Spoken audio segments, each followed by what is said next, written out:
A woman will literally rewrite the entire story of your relationship inside her head.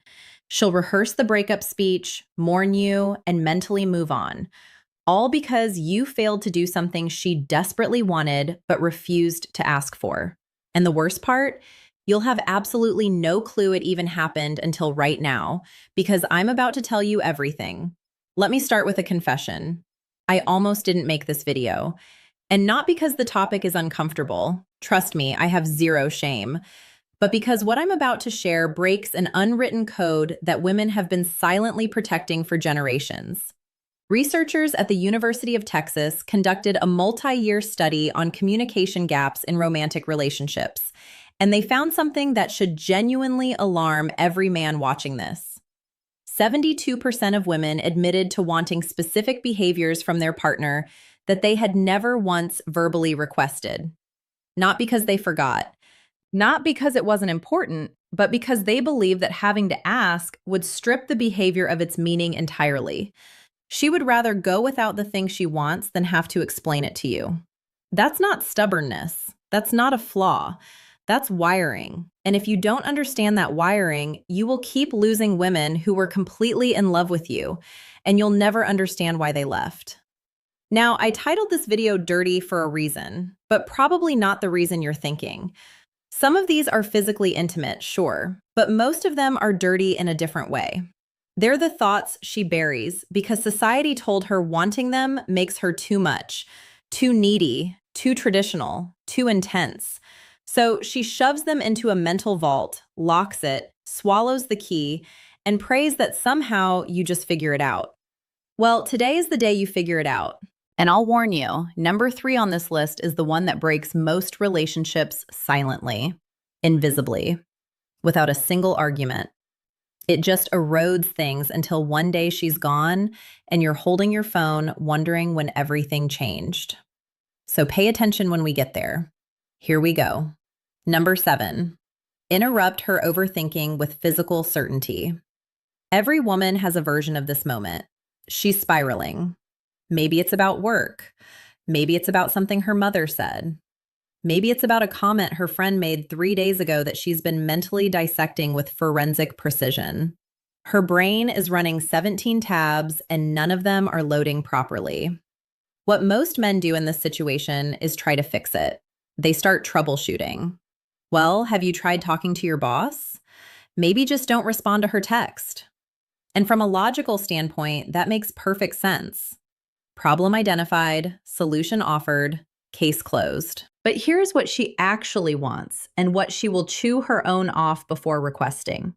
She wants you to walk over without saying a single word, take her face in both hands and kiss her forehead, or pull her against your chest and just hold there. No advice, no commentary, just your physical presence communicating something that words consistently fail to deliver.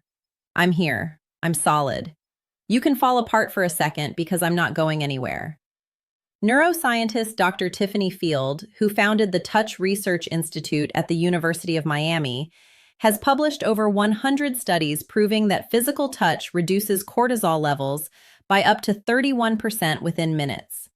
But here's what the data doesn't capture: the snort's emotional weight of unsolicited touch from someone you trust. That's not just stress relief. That's safety made physical. Snorts. She won't ask for this because asking for comfort feels like admitting weakness. Most women have been conditioned to handle everything themselves. Requesting to be held feels like filing a formal complaint against her own independence. So she spirals alone and quietly resents that you didn't notice. You don't need to read her mind. You need to read her shoulders. If they're tense, if she's gone quiet, if she's scrolling her phone but clearly not absorbing anything, that's your signal. Don't ask what's wrong. Just close the distance and be the inter-option her nervous system is begging for. Number 6, say her name during intimate moments, and not just those moments. There is something neurologically electric about hearing your own name spoken by someone you're attracted to. A study from the journal Brain Research found that hearing your own name activates specific regions of the left hemisphere associated with self-representation and identity processing. Your name is the one word in any language that your brain treats as fundamentally yours. Now apply that to intimacy. Not just physical intimacy, though. Yes, absolutely that. But also the quiet moments when you're cooking together and he says your name before asking you to hand him the salt. When you're walking ahead of him and he calls your name just to make you turn around so he can look at you. When he's telling a story to his friends and says, "So then Sarah turns to me." And the fact that she exists in his narrative by name, not as my girlfriend or she, but as her. Most men default to pet names. Babe, baby, hun. Those are warm and familiar, but also generic. Every woman he's ever dated was probably babe at some point. Her name, though, that's exclusively hers. And when you use it in a moment of intensity, a whispered confession, a heated argument where you stop and say her actual name, a moment of closeness where her is the only word you can manage, that creates a response that pet names simply cannot replicate. She'll never ask you to use her name more often because that would make it feel manufactured. The power is that it feels instinctive. Like you're so consumed by her specifically that her name is the word your brain reaches for automatically. Number 5, handle another man's attention toward her with calm dominance, not reactive jealousy. This one is spicy, and I know it's going to trigger some debate, so let me be precise. She does not want you to start a fight or make a scene. That's not attractive. That's a liability. But she also doesn't want you to be completely unbothered. If another man is clearly flirting with her and you just sit there sipping your drink with zero reaction, she registers that. And what she registers is not, "Wow, he's so secure." What she registers is, "He doesn't care enough to respond." The sweet spot is calm, measured possessiveness. You walk over, you place your hand on her lower back. You look the other guy in the eye with completely relaxed confidence that says, "I see exactly what you're doing and I'm not even slightly threatened, but she's with me and we both know it." Maybe you extend a handshake. Maybe you introduce yourself. Maybe you simply redirect the conversation with a casual smile that communicates absolute ownership of the situation. Evolutionary psychologist Dr. David Buss found that women consistently rated proportional mate guarding as attractive. The key word is proportional. Too much and she feels controlled. Too little and she feels undervalued. But that middle ground where you acknowledge the situation without being destabilized by it, that is profoundly attractive on both a conscious and subconscious level. The dirty part, she might even enjoy the moment a little. Not because she wants to make you jealous, but because your response tells her everything about your confidence, your investment, and your willingness to claim her without caging her. That distinction, claiming versus caging, is where most guys get it catastrophically wrong. Number 4, take something off her plate without announcing it. This is the silent killer of female attraction, and almost nobody is talking about it. The American Psychological Association's 2023 Stress in America survey found that women reported significantly higher levels of chronic stress than men across every measured category: work, family, household management, emotional labor, logistics, scheduling. She is running an invisible project management system in her head at all times, and most of it goes completely unnoticed. She wants you to identify one thing on her mental checklist without her having to delegate it, and just handle it quietly, completely, without expecting a parade. The car needs an oil change. It's done. She mentioned the kitchen faucet is dripping. Fixed by the time she gets home. She's been stressing about groceries. The fridge is stocked. Not because she asked, because you paid attention and acted. Researcher Eve Rodsky calls this cognitive labor in her book Fair Play. Her research shows that in most heterosexual relationships, women carry roughly 70% of this invisible workload. And the exhaustion isn't from the tasks themselves. It's from being the only person who remembers that the tasks exist. When a man proactively handles something without being told, it creates a wave of relief and attraction that is almost embarrassingly powerful. She feels genuinely cared for, not because the task was hard, because the noticing was rare. She'll never ask you to do this, because asking you to take something off her plate is, ironically, another thing on her plate. The moment she has to identify the task, explain it, and follow up on whether you did it, she's done more work than if she'd handled it herself. The magic is in the initiative. The magic is in her coming home and realizing something is already done and she didn't have to think about it for even 1 second. Men who master Clear's throat this become addictive because in a world where she has to manage everything, the man who manages something for her becomes the only place she can actually rest. Number 3. This is the relationship killer I warned you about. She wants you to pursue her after you already have her. That's it. That's the whole thing, and it is staggering how many men completely abandon this the moment the relationship becomes official. During the dating phase, you were incredible. You texted first, you planned dates, you complimented her without being prompted. Every interaction felt like you were actively choosing her, like being with her was a privilege you didn't take for granted. Then you got comfortable, and comfort is wonderful. But somewhere between comfort and complacency, you stopped doing the things that made her fall for you. Not because you stopped caring, because you assumed the work was done. Dr. John Gottman, whose research has predicted divorce with over 90% accuracy, identifies this as the erosion of turning toward. His data shows that couples who eventually separated had a turning toward rate of only 33%, while couples who stayed together maintained a rate above 80%. She doesn't need grand romantic gestures every week. She needs evidence, consistent, undeniable evidence that you would choose her again today. That if you met her for the first time this afternoon, you'd still pursue her. That she hasn't become furniture in your life. She will never vocalize this because saying, "I need you to pursue me again," feels desperate. So instead, she goes quiet. She pulls back. She starts investing less because you invested less first. And by the time the conversation happens, if it ever does, the distance has already hardened into something much more difficult to reverse.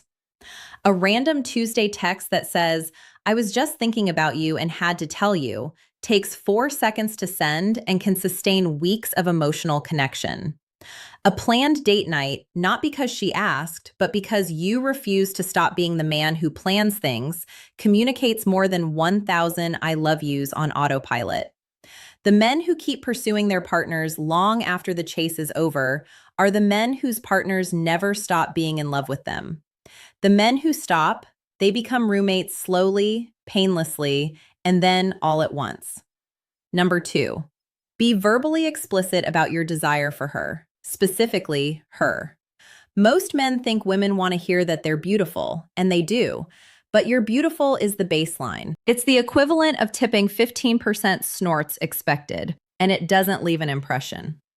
What she actually wants, what makes her replay your words at 2 a.m. in the morning, is snorts specificity.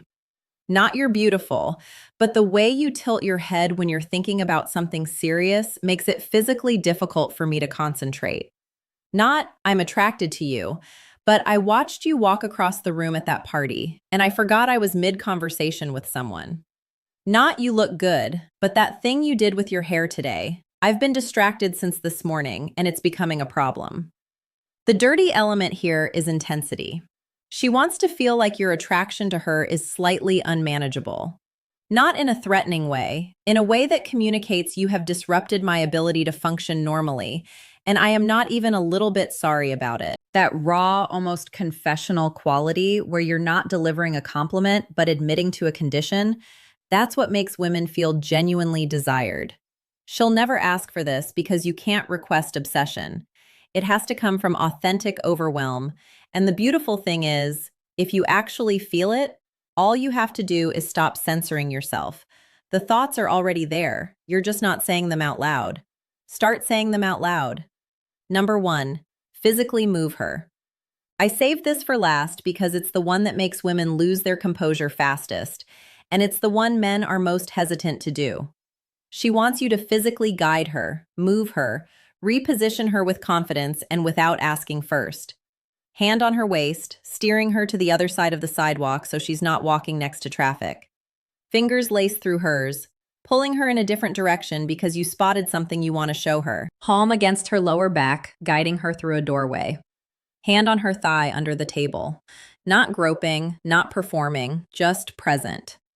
Standing behind her, both hands on her hips, gently turning her towards something.